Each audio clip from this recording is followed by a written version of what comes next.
Hi everyone, দেখো আজকে কোথায় চলে আসছি। আজকে কিন্তু আমি অনেক সুন্দর একটা জায়গায় চলে আসছি। দেখো দৃশ্যটা দেখে তোমরা বুঝতে পারবা যে কত সুন্দর এলাকা। কেউ কি বলতে পারবা এই এলাকাটার নাম কি? আসলে এই এলাকায় আমি কখনো আসি নাই, তো প্রথম আসলাম। তো এলাকাটার দৃশ্য কিন্তু অনেক সুন্দর, ঠিক আছে। এইটা হলো পুরাটা এলাকা। তো আমাদের তো কাজই এটা, যে এলাকাটা সুন্দর আমরা কিন্তু ওই এলাকারই ভিডিও বানাইতে চেষ্টা করি। যেহেতু আমাদের ভিডিও বানাইতে হয়, তাই আমরা কিন্তু যেখানে যাই কোনো সুন্দর সুন্দর দৃশ্য দেখলে আমরা কিন্তু সেখানে ভিডিও বানানো শুরু করে দিই, ঠিক আছে।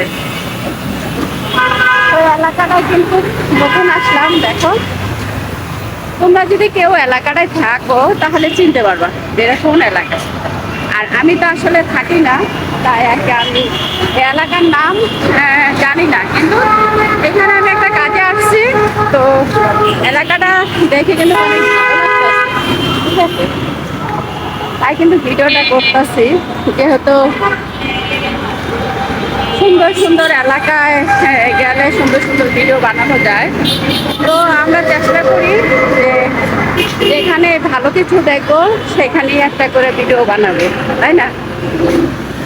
তো আসলে কি বলবো, গরমের কথা না বললেই তো নয়, তাই না? এত গরম,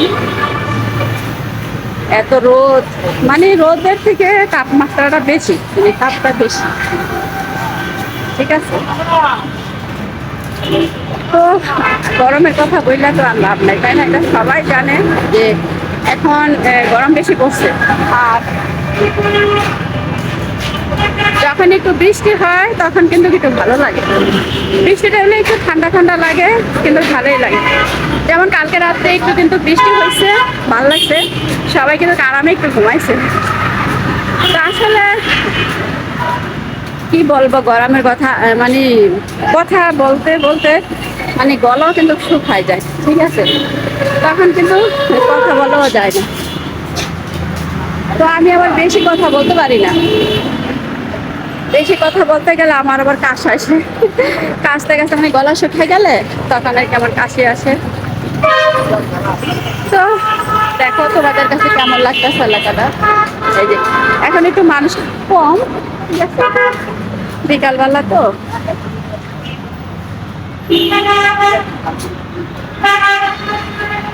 তো এলাকাটা এসে কিন্তু আমার অনেক ভালো লাগলো। কার কাছে কেমন লাগতেছে, তোমাদের কাছে কেমন লাগতেছে অবশ্যই কমেন্টে জানাবা। এই হলো চারদিকটা, হ্যাঁ দেখালাম।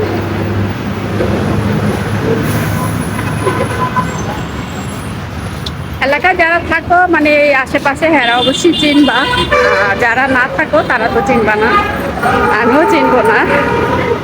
তো এলাকাটা কেমন লাগলো তোমাদের কাছে অবশ্যই আমাকে কমেন্টে বলবা।